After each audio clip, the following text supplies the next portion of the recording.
ओम श्री गणेशाय नमः।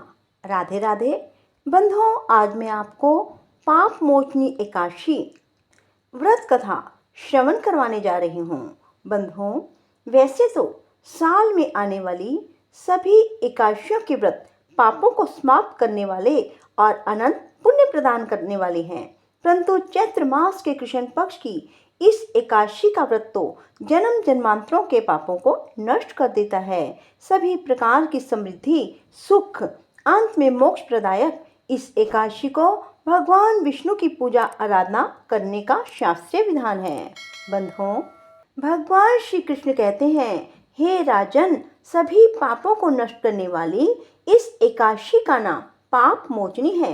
इस दिन भगवान विष्णु की पूजा करने का शास्त्रीय विधान है। एक दिन महाराज मांधाता ने लोमश ऋषि से पूछा। तब लोमश ऋषि ने उन्हें यह कथा सुनाई। वही मैं तुमसे कहता हूँ, ध्यान पूर्वक सुनो। देवताओं के खजांची कुबेर के बाग का नाम चैत्ररथ था। उस बाग में गंधर्वों की कन्याएं किन्नरों के साथ विहार करती थी। अनेक ऋषि मुनि भी वहां तपस्या करते रहते थे। स्वयं देवराज इंद्र भी चैत्र और बैसाख मास में देवताओं सहित वहां आकर क्रीड़ा किया करते थे।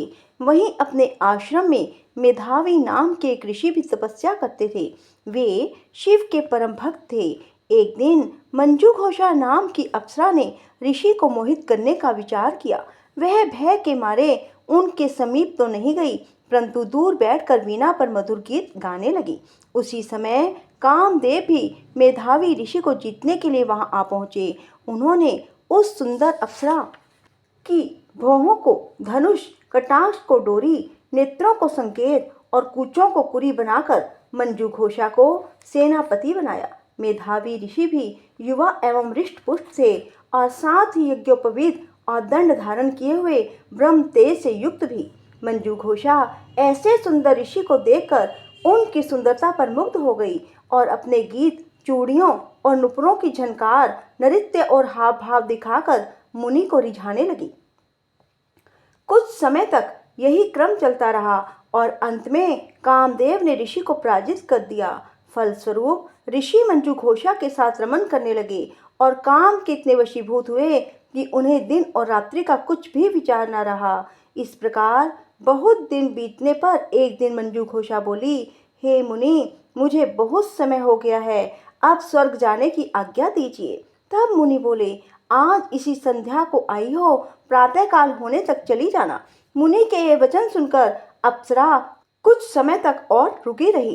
कुछ दिन बाद उसने पुनः मुनि से विदा मांगी तो मुनि कहने लगे, अभी तो आधी रात भी नहीं हुई, कुछ समय और ठहरो। अप्सरा ने कहा, महाराज, आपकी रात तो बहुत लंबी है, आप जरा स्मरण कीजिए कि मुझको यहाँ आए हुए कितने वर्ष बीत गए हैं। उस अप्सरा की यह बात सुनकर मुनि ने समय का विचार किया तो ज्ञात हुआ कि अप्सरा के साथ रमन करते हुए उसको 57 वर्ष, 7 मास और 3 दिन बीत गए थे। यह ज्ञात होते ही वह अप्सरा उनको काल के समान प्रतीत होने लगी। मुनि अत्यंत क्रोधित हुए और उनकी आंखों से ज्वाला उत्पन्न होने लगी। वे बोले, मेरी कठिन परिश्रम से की गई तपस्या को तूने नष्ट कर दिया। तू महापापनी और दुराचारिणी है, तुझे धिक्कार है, तूने मेरे साथ घात किया है, इसलिए मैं तुझे श्राप देता हूँ, तू पिशाचनी हो जा। मुनि के श्राप से मंजू घोषा उसी समय पिशाचनी हो गई। वह भयभीत होकर मुनि से प्रार्थना करने लगी, हे महाराज, इस श्राप का किसी प्रकार से निवारण कीजिए। अप्सरा के दीन वचन सुनकर मुनि बोले, अरे दुष्ट, यद्यपि तूने मेरा बहुत अनिष्ट किया है, परंतु फिर भी मैं तुझे श्राप से मुक्त होने का उपाय बतलाता हूँ। चैत्र मास के कृष्ण पक्ष की एकादशी का नाम पाप मोचनी है और वह सब प्रकार के पापों का नाश करने वाली है। उसका व्रत करने से पिशाच योनि से तेरी मुक्ति होगी। ऐसा कहकर मेधावी ऋषि अपने पिता च्यवन ऋषि के आश्रम को चल पड़े। मेधावी को देखकर च्यवन ऋषि कहने लगे, अरे पुत्र, तूने ऐसा क्या अनर्थ किया जिससे तेरा सारा पुण्य क्षीण हो गया। तब मेधावी ने कहा, हे पिताजी, मैंने एक अप्सरा के साथ रमन करके घोर पाप किया है। अब आप इस पाप से छूटने का उपाय बतलाइए। तब च्यवन ऋषि बोले, हे पुत्र, चैत्र मास के कृष्ण पक्ष की पाप मोचनी एकादशी का व्रत करने से सब पाप नष्ट हो जाते हैं, इसलिए तुम उस व्रत को करो।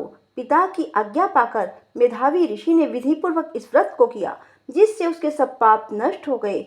उधर मंजू घोषा भी व्रत के प्रभाव से पिशाच योनि से मुक्ति पाकर दिव्य रूप धारण करके स्वर्गलोक को चली गई। लोमश ऋषि बोले, हे राजन, पाप मोचनी एकादशी के व्रत को करने से सब पाप नष्ट हो जाते हैं। इस कथा को सुनने और पढ़ने से 1000 गोदान का फल मिलता है और इस व्रत को करने से ब्रह्म हत्या, गर्भपात, सुरापान, गुरु पत्नी से प्रसंग आदि जैसे पाप भी नष्ट हो जाते हैं और अंत में स्वर्ग की प्राप्ति होती है।